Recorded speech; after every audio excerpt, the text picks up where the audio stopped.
Hello दोस्तों, नमस्कार। कैसे हो आप लोग?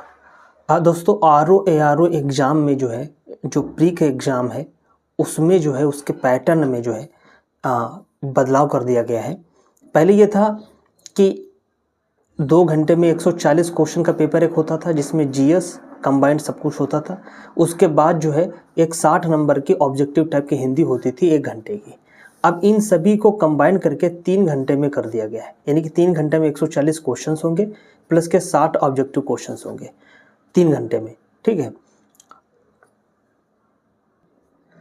तो बस इतना ही बदलाव किया गया है। जो मेंस एग्ज़ाम है वो यथावत रहेगा, जैसे पहले था सेम वैसे रहेगा, उसमें कोई भी बदलाव नहीं किए गए हैं। दोस्तों, ये बदलाव जो हुए हैं, ये जो इससे स्टूडेंट को क्या नुकसान या फ़ायदा हो सकते हैं। देखिए, मेरे हिसाब से तो ये जो तरीका अपनाया गया है, ये सिर्फ इसीलिए अपनाया गया है कि ये 2 या 3 शिफ्टों में एग्ज़ाम करवाएंगे। ठीक है, और हो सकता है कि हर शिफ्ट का पेपर अलग अलग हो, में भी संभावना है। तो उसमें जो है, जो सबसे बड़ी दिक्कत होती है वो होती है नॉर्मलाइजेशन की, मानकीकरण की। ठीक है, किस पेपर कौन सा पेपर किस स्तर का होगा, ज़्यादा हाई ज़्यादा टफ होगा या मॉडरेट होगा, इजी होगा, उस बुनियाद के ऊपर जो है ये नॉर्मलाइजेशंस की प्रक्रिया होगी। अभी आपने दोस्तों देखा होगा कि पीसीएस वगैरह में कोई भी एग्ज़ाम में अभी जो हम देख रहे हैं, पारदर्शिता नाम की, ट्रांसपेरेंसी नाम की कोई भी चीज़ नहीं है। आप देखिएगा कि पीसीएस प्री एग्ज़ाम हो जाता है, उसकी ये पीसीएस प्री एग्ज़ाम होता है, तो जो पेपर सेट करते हैं वो पेपर ही में गलती कर देते हैं, क्वेश्चंस में गलती कर देते हैं। ठीक है, इसी वजह से अभी कुछ दिन पहले करीब 100-120 के आसपास न्यूज़ में था कि एक्सपर्ट हटाए गए थे। ठीक है, प्लस के जब ये आंसर की जारी करते हैं, पहली आंसर की जारी करते हैं, उसमें भी गलती कर देते हैं। ठीक है, उसके बाद ये मॉडिफाई आंसर की जारी करने से पहले रिजल्ट दे देते हैं, मतलब मॉडिफाई आंसर की जारी नहीं करते हैं और रिजल्ट दे देते हैं। तो पता चलता है कि इनकी आंसर की से किसी के 97 सही हैं 150 में से क्वेश्चंस, और उसका जो है नहीं हुआ, और नॉर्मलाइजेशन वो क्या बोलते हैं, जो मॉडिफाई आंसर की से जो उसके नंबर घट जाते हैं। तो पारदर्शिता, मैं ये कहना चाहता हूँ कि पारदर्शिता नाम की कोई चीज़ नहीं है आयोग में। ठीक है, तो नॉर्मलाइजेशन की जब भी प्रक्रिया होगी, चाहे वो पीसीएस हो चाहे वो आरओ हो, उसमें स्टूडेंट का नुकसान होगा ही होगा। बस सबसे बड़ी समस्या इसी बात की है।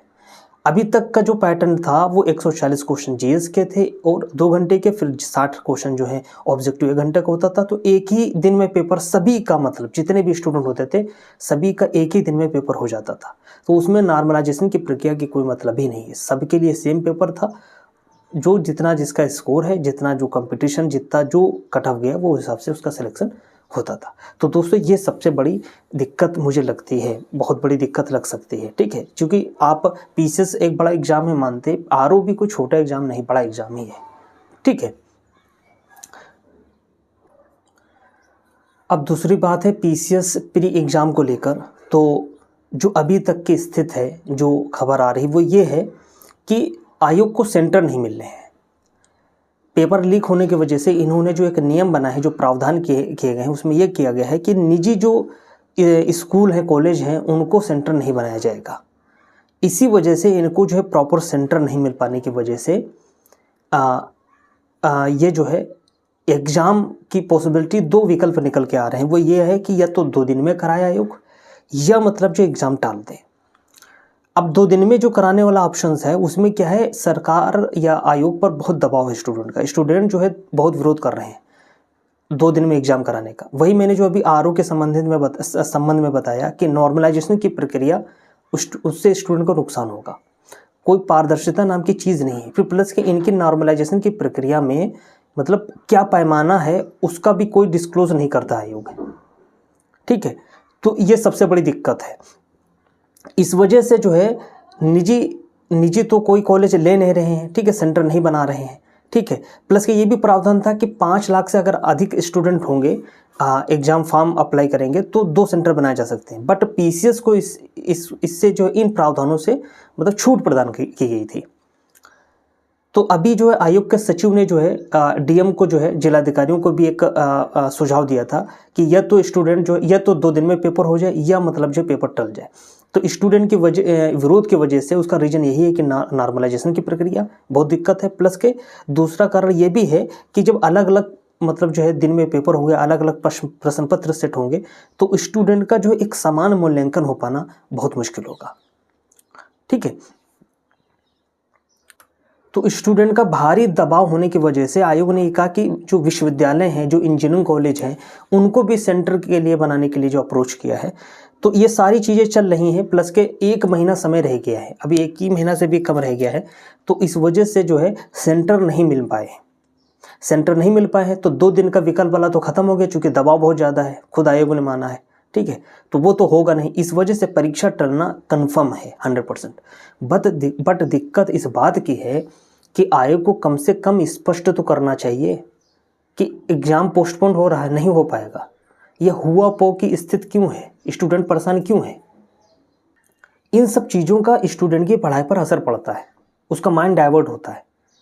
देखिए, कोई भी होता है ना, वो टारगेट सेट करके ही जो काम करता है कि ओलंपिक फला टाइम से स्टार्ट होगा, 1 महीना रहेगा, 2 महीने रहेगा, राष्ट्रमंडल खेल फला टाइम से स्टार्ट होंगे, एशियाई गेम्स जो है वो फला तारीख से स्टार्ट होगी। तो जो खिलाड़ी होता है वो अपने आप को प्रिपेयर करता है उस हिसाब से और तेज़ी से।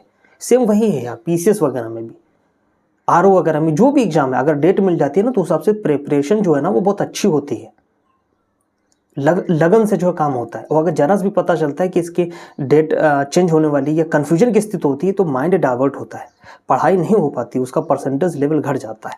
तो ये तो कम से कम कर ही सकते हो ना, मतलब किस चीज़ का जो है इंतजार कर रहे हैं आप हैं कि आप एक नोटिस नहीं डाल सकते हैं कि भैया आपका एग्ज़ाम पोस्टपोन हो रहा है, एग्ज़ाम नहीं हो पाएगा, टल रहा है, मतलब स्पष्ट तो करना चाहिए।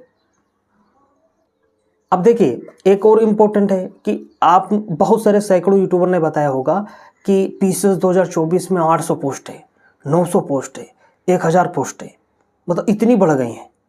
आपको आज के अखबार की कटिंग हम बताते हैं, अभी भी पीसीएस 2024 में ऑफिशियल डाटा 220 का है और कुल फॉर्म कितने पड़े हैं, 5,76,154 फॉर्म पड़े हैं। मतलब एक चीज़ ये भी सोचने वाली है, तो पोस्ट 220 हैं, 25 करोड़ स्टेट में 220 पोस्टें हैं। अभी आपको पता है बिहार में कितनी पोस्टें हैं, 11 करोड़ के आसपास आबादी है, आधी लगभग उत्तर प्रदेश, आधी से भी कम है, 2000 के समथिंग पीसेस में पोस्टें आई हैं, मतलब रिकॉर्ड है, आप समझ लीजिए। और इसमें फॉर्म कितने पड़े हैं पीसेस 2024 में, 5,76,154 5,76,154 स्टूडेंट का एग्जाम करवाने के लिए प्री आयोग के पास, सरकार के पास सेंटर नहीं मिल रहे हैं इतने बड़े स्टेट में, समझ लीजिए आप क्या हाल बना रखा है। तो दोस्तों, जहां तक ये है कि पीसीएस एग्जाम जो है प्री का 2024 टल सकता है, क्योंकि 2 विकल्प थे आयोग के पास, ये तो 2 दिन एग्जाम करा ले, क्योंकि ये इन्होंने निजी मतलब कॉलेजों को जो है, जो स्कूल हैं उनको जो है सेंटर बनाना बंद कर दिया है। ठीक है, सिर्फ गवर्नमेंट के, सरकार के ही हैं वही होंगे सेंटर। इसी वजह से जो है ये तो 2 दिन में करा लें एग्जाम, तो वो तो उस पर भारी दबाव तो वो नहीं हो पाएगा। ठीक है, स्टूडेंट का दबाव है, नहीं हो पाएगा, ये खुद आयोग ने माना है। प्लस के जो है एग्ज़ाम टल जाए, तो टलने की संभावना 100% कन्फर्म मान के ही चलिए। बट क्या है, कन्फ्यूजन तो होता है कि जब तक ऑफिशियल नोटिस ना मिल जाए। तो आयोग से रिक्वेस्ट है कि कम से कम ऑफिशियल नोटिस तो दे दो आप, इस पर तो काम कर दो। स्टूडेंट की जो मनोदशा है उसको तो समझो कम से कम। कुछ भी करते हैं आप, अपनी मनमर्जी अपनी जो है मनमानी करते हैं हर जगह है।